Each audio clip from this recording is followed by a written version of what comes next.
Alright, it is day number 3, which means we got developer question number 3 in regards to Final Fantasy VII Rebirth. Now again, just a quick refresher, we're meant to believe that there are 7 of these developer comments that are going to lead up until Summer Games Fest, which is this Thursday. The 7th comment should hit that morning. Now, Sony and Square Enix have not come out and said like, hey, there are going to be 7 of these developer comments. Myself and a lot of other people in the Final Fantasy community, we just kind of got excited and assumed that, hey, they really like the number 7.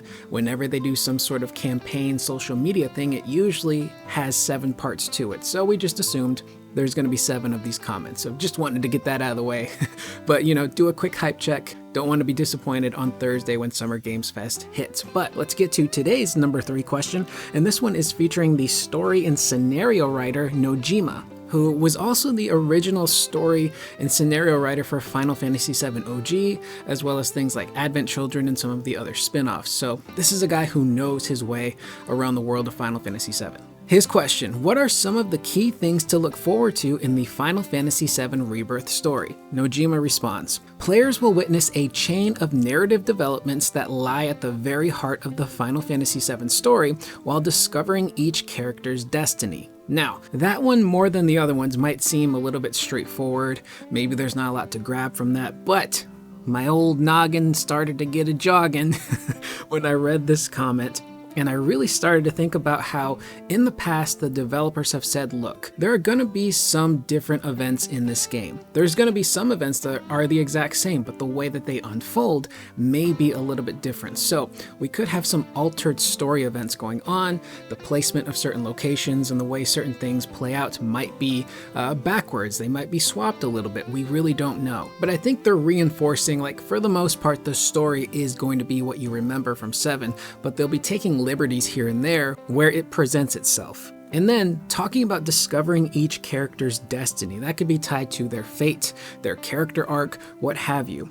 And I think what's really cool about this is that this is a really great opportunity to really expand upon the characters and their backstories, and even perhaps where their arc takes them, where they're going to be in the future could potentially change. And there is precedence for this already with the intermission DLC with Yuffie. We got a huge, beefy, meaningful, emotional backstory and origin story for Yuffie. We see who she is when she, comes to Midgar and starts working with Sonon to take on Shinra, and we see the people that she meets and we see how they affect her, and we see that the tragedy that she faces by losing Sonon and seeing the devastation that Shinra has caused to not only Midgar but the entire planet.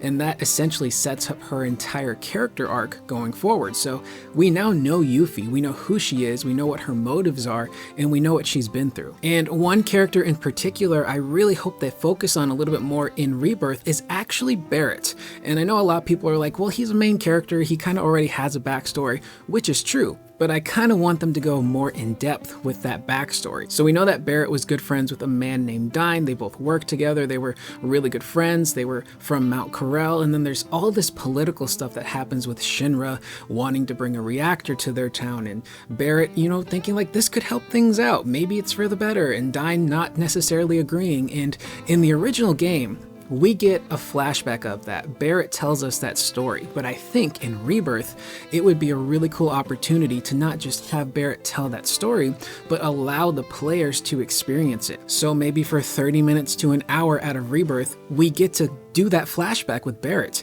and we get to see his relationship with Dyne really blossom and see how close they are and how much they actually really trust one another. So that way when that rift does happen, we have way more behind it that gives it more of an emotional impact, which I think is really cool.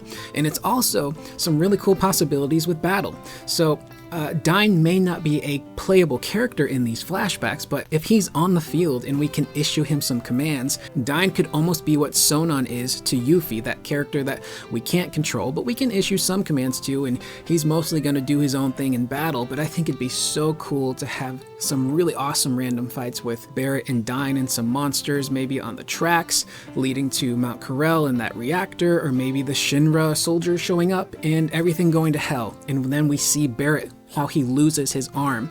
I think focusing so much more on that could be really cool. And Barrett is voiced brilliantly by John Bentley, and I know if they gave him like a really meaty piece of story to really chew on, he would do phenomenal. So that's something I really hope they expand upon. Now, before we end the video, talking a little bit more about changing characters' fate. I think this might be a bit of a red herring. I think what the whole goal is with Nojima and all the people involved is they want you to have this idea that certain characters can be saved, namely Aerith. Obviously, spoiler alert for those who haven't played the original Final Fantasy VII, but Aerith does die. Her death is massively important to that game's story. Without her death, you lose the planet, essentially. There's hope that maybe we can rewrite Destiny and save Aerith and she can survive. And we also look at Zack. Zack is now alive. He might be in a different timeline, but he's alive. And what he's doing could have effects on the main timeline that we're seeing in the games. But ultimately, what I think will happen, and this will be an absolute emotional gut punch, is that, yeah, Aerith might survive, and so might Zack. But at the end of the day, they still have to die. Both of their deaths could be fixed points in time, essentially meaning that no matter what you do, no matter how hard you try, they have to die. That is their destiny. Zack has to die so Cloud can become who he is. Aerith has to die so she can affect the world and save the planet. Those are fixed points, and I think they want us to think that these people are going to be alive and well for the whole game, but ultimately, and that's going to be that big gut punch, we're going to lose them. Another character too is Biggs. What happens with Biggs? We do see that he survived the destruction of that tower, and he's now being nursed back to health in the slums. And what role is he going to play? Is he going to be one of those characters that has a bigger role in Rebirth? Will he also be somebody who unfortunately does have to die? His death, Jesse's death, Wedge's death, the avalanche crumbling is very vital to Barrett's story moving forward. Also, clarification on what exactly happened to Wedge would be nice, because the last time we saw him, he was in the Shinra Tower fighting against the Whispers that pushed him, and then it cut to black. We hear this crash and this tumbling, and we hear one final line from Wedge. So I do not know if we're meant to believe that he died. Maybe he survives the fall. I really don't know, but I hope that gets cleared up later in Rebirth. So it'll be really interesting to see how they handle all of this stuff, because I know there are people out there that are worried that Zack is now alive and that ruins Cloud's story, and it kind of takes some of the weight off of the story and the fact that Aerith could potentially survive. But I think those are red herrings that the developers want us to think are a possibility, but at the end of the day, they're gonna rip our hearts out. But with that being said, that is today's video on developer comment number 3. I'm really curious to see what 4, 5, and 6 entail.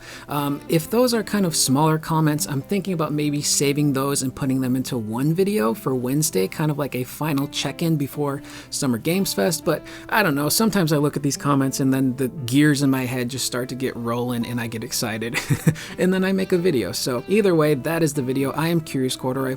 Let me know what you guys think in the comments down below. What character in particular do you hope gets an expansion in Rebirth in regards to their backstories, or even, you know, their full-on character arc and where they're going to end up? And again, on a scale from 1 to lucky number 7, how excited are you guys for Final Fantasy VII Rebirth? I will see you guys in the next video. Please remember to always be excellent to one another.